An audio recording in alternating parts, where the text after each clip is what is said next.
संसाधन प्रबंधन को एकदम डिटेल में पढ़ेंगे। प्राकृतिक संसाधन वे संसाधन जो हमें प्रकृति ने दिए हैं और जीवों के द्वारा इस्तेमाल किए जाते हैं, जैसे मिट्टी, वायु, जल, कोयला, पेट्रोलियम। प्राकृतिक संसाधन में समाप्य संसाधन क्या होते हैं और असमाप्य संसाधन क्या होते हैं। तो समाप्य संसाधन ये बहुत सीमित मात्रा में पाए जाते हैं और समाप्त हो सकते हैं। उदाहरण के लिए देखा जाए कोयला, पेट्रोलियम। असमाप्य संसाधन ये असीमित मात्रा में पाए जाते हैं व समाप्त नहीं होंगे। उदाहरण के लिए वायु। तो इस तरह से हमारे संसाधन होते हैं। आगे हम इसको और भी देखते हैं। प्राकृतिक संसाधन प्रबंधन। प्राकृतिक संसाधनों को बचाए रखने के लिए इनके प्रबंधन की आवश्यकता होती है ताकि यह अगली कई पीढ़ियों तक उपलब्ध हो सके और संसाधनों का शोषण न हो। पर्यावरण को बचाने के लिए राष्ट्रीय तथा अंतर्राष्ट्रीय अधिनियम हैं। गंगा कार्य परियोजना। यह कार्य योजना करोड़ों रुपयों का एक प्रोजेक्ट है। इसे सन 1985 में गंगा स्तर सुधारने के लिए बनाया गया।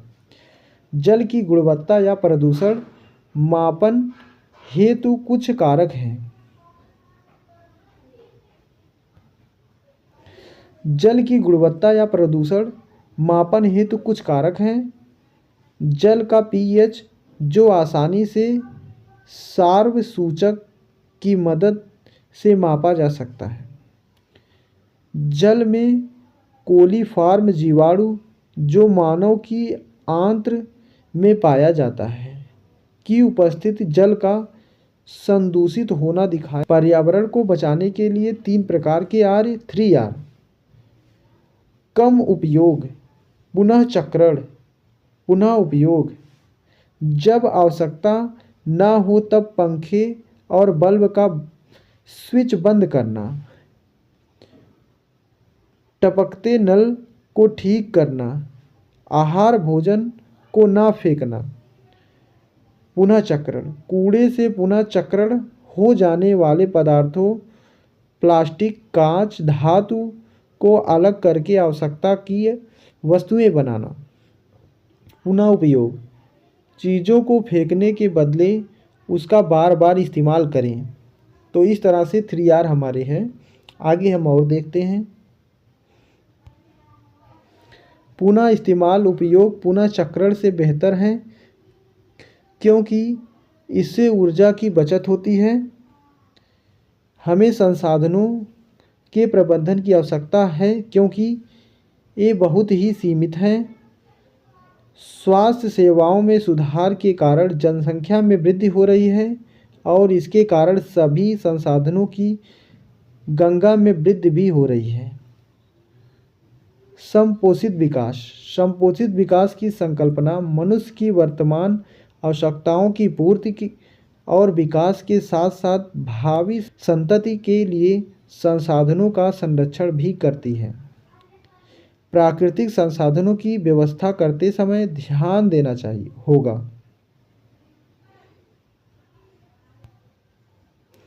दीर्घकालिक दृष्टिकोण। ये प्राकृतिक संसाधन भावी पीढ़ियों तक उपलब्ध हो सके, इसका वितरण सभी समूहों में समान रूप से, न कि कुछ प्रभावशाली लोगों की ही इसका लाभ हो। अपशिष्टों के सुरक्षित निपटान का भी प्रबंधन होना चाहिए। वन एवं वन्य जीवन संरक्षण। वन जैव विविधता के तप्त स्थल हैं।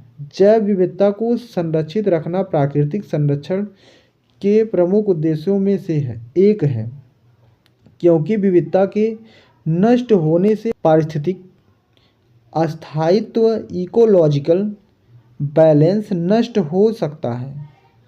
जैव विविधता किसी एक क्षेत्र में पाई जाने वाली विविध स्पीशीज की संख्या है जैसे पुष्पी पादप, पक्षी, कीट, सरीसृप, जीवाणु आदि।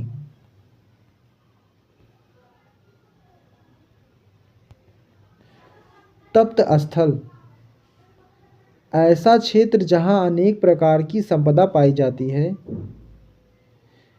दावेदार ऐसे लोग जिनका जीवन कार्य किसी चीज़ पर निर्भर हो, वे उसके दावेदार होते हैं। दावेदार वनों पर उसकी निर्भरता। स्थानीय लोग अपनी आवश्यकता के लिए वनों पर आश्रित। सरकारी वन विभाग सरकार जिसके पास वनों का स्वामित्व है तथा वनों को नियंत्रित करते हैं। उद्योगपति जो वनों से प्राप्त उत्पादों का उपयोग करते हैं। वन्य जीवन व प्राकृतिक प्रेमी जो प्रकृति को बचाना चाहते हैं।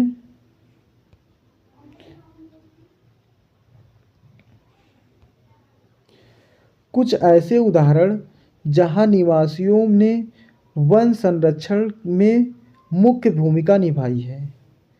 खेजड़ी वृक्ष अमृता देवी बिश्नोई ने 1731 में राजस्थान के जोधपुर के एक गांव में खेजड़ी वृक्षों को बचाने के लिए 363 लोगों के साथ अपने आप को बलिदान कर दिया था।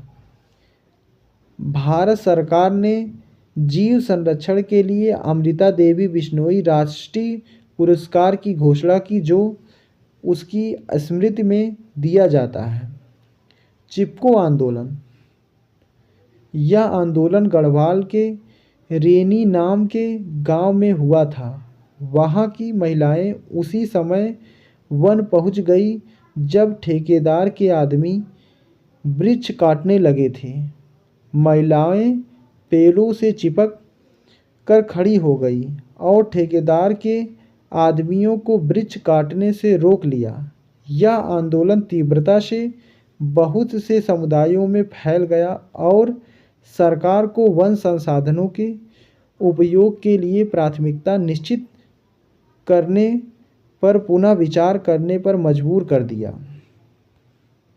सभी के लिए जल तो जल जो है ऐसा संसाधन है जो सभी के लिए महत्वपूर्ण है। जल के बिना जीवन संभव नहीं है। तो इसके बारे में भी हम अध्ययन कर लेते हैं। जल पृथ्वी पर पाए जाने वाले सभी जीवों की मूलभूत आवश्यकता है। वर्षा हमारे लिए जल का एक महत्वपूर्ण स्रोत है। भारत के कई क्षेत्रों में बांध, तालाब और नहरें सिंचाई के लिए उपयोग किए जाते हैं।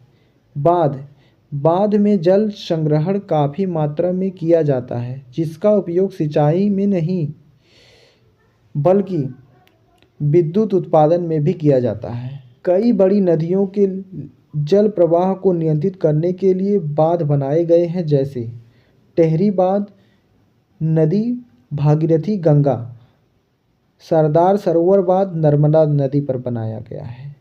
भाखड़ा नांगल बांध सतलुज नदी पर है। बांधों के लाभ तो अब हम देखेंगे कि बांध से हमें क्या लाभ होते हैं। सिंचाई के लिए पर्याप्त जल सुनिश्चित करना, विद्युत उत्पादन करना, क्षेत्रों में जल का लगातार वितरण करना। बांधों से हानियाँ, सामाजिक समस्याएं, बड़ी संख्या में किसान एवं आदिवासी विस्थापित होते हैं, उन्हें मुआवजा भी नहीं मिलता है।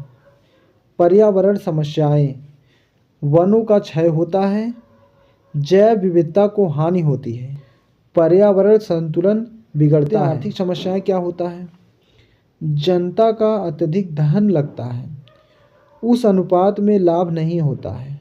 जल संग्रहण, इसका मुख्य उद्देश्य है भूमि एवं जल के प्राथमिक स्रोतों का विकास करना।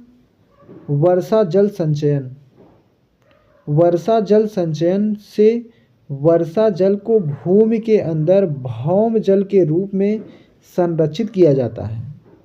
जल संग्रहण भारत में बहुत प्राचीन संकल्पना है। कुछ पुराने जल संग्रहण के तरीके हैं। तकनीक राज्य।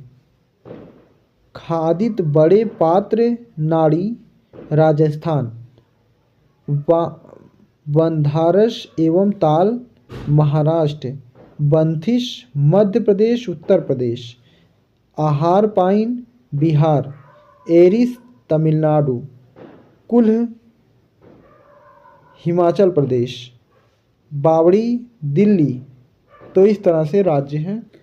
भौम जल के रूप में संरक्षण के लाभ। पानी का वाष्पीकरण नहीं होता है। यह कुओं को भरता है। पौधों को नमी पहुंचाता है। मच्छरों के जनन की समस्या नहीं होती है।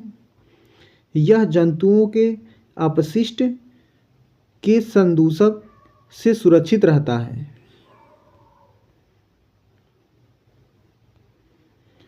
कोयला और पेट्रोलियम। कोयला और पेट्रोलियम अनवीकरणीय प्राकृतिक संसाधन हैं। इन्हें जीवाश्म ईंधन भी कहते हैं। निर्माण। कोयला 300 मिलियन वर्ष पूर्व पृथ्वी में वनस्पति अवशेषों के अपघटन से कोयले का निर्माण हुआ। पेट्रोलियम। पेट्रोलियम का निर्माण समुद्र में रहने वाले जीवों के मृत अवशेषों के अपघटन से हुआ। यह अपघटन उच्च दाब और उच्च ताप के कारण हुआ और पेट्रोलियम के निर्माण में लाखों वर्ष लगे। कोयला और पेट्रोलियम भविष्य में समाप्त हो जाएंगे। तो यह जो भी टॉपिक है, सब टॉपिक जो है महत्वपूर्ण टॉपिक है, तो इसको एकदम ध्यान रखें और अच्छे तरीके से समझें और पढ़ें। कोयला। वर्तमान दर से प्रयोग पर कोयला अगले 200 वर्ष तक ही उपलब्ध रह सकता है। पेट्रोलियम। वर्तमान दर से प्रयोग करने पर पेट्रोलियम केवल अगले 40 वर्षों तक ही मिलेगा। जीवाश्म ईंधन के प्रयोग से होने वाली हानियाँ। वायु प्रदूषण। कोयले और हाइड्रोकार्बन के दहन से बड़ी मात्रा में carbon monoxide, carbon dioxide, nitrogen oxide उत्पन्न होती है जो वायु को प्रदूषित करती है। बीमारियां। यह प्रदूषित वायु कई प्रकार की श्वसन समस्याएं उत्पन्न करती है और कई रोग जैसे दमा, खांसी का कारण बनती है। वैश्विक ऊष्मण। जीवाश्म ईंधनों के दहन से CO2 गैस उत्पन्न होती है जो ग्रीन हाउस है और विश्व उष्णता उत्पन्न करती है। जीवाश्म ईंधनों के प्रयोग में मितव्ययिता बरतनी चाहिए। ये समाप्य और सीमित हैं। एक बार समाप्त होने के बाद ये निकट भविष्य में उपलब्ध नहीं हो पाएंगे क्योंकि इसके निर्माण की प्रक्रिया बहुत ही धीमी होती है और उसमें कई वर्ष लगते हैं। जीवाश्म ईंधन के प्रयोग को सीमित करने के उपाय। जिन विद्युत उपकरणों का उपयोग नहीं हो रहा है उनका स्विच बंद कर दें। घरों में CFL का उपयोग करें जिससे बिजली का बचत हो। निजी वाहन की अपेक्षा सार्वजनिक यातायात का प्रयोग करना। लिफ्ट की अपेक्षा सीढ़ी का उपयोग करना। जहां हो सके सोलर कुकर का प्रयोग करना। सभी टॉपिक को हमने इसमें कवर किया है और सभी टॉपिक एग्जाम की दृष्टि से बहुत ही महत्वपूर्ण हैं। मैं उम्मीद करता हूं कि आपको वीडियो पसंद। वीडियो को लाइक करिए, चैनल को सब्सक्राइब करिए क्योंकि और भी इस तरह से महत्वपूर्ण जानकारी, ऑथेंटिक कंटेंट इस चैनल पर मिलता रहेगा। धन्यवाद।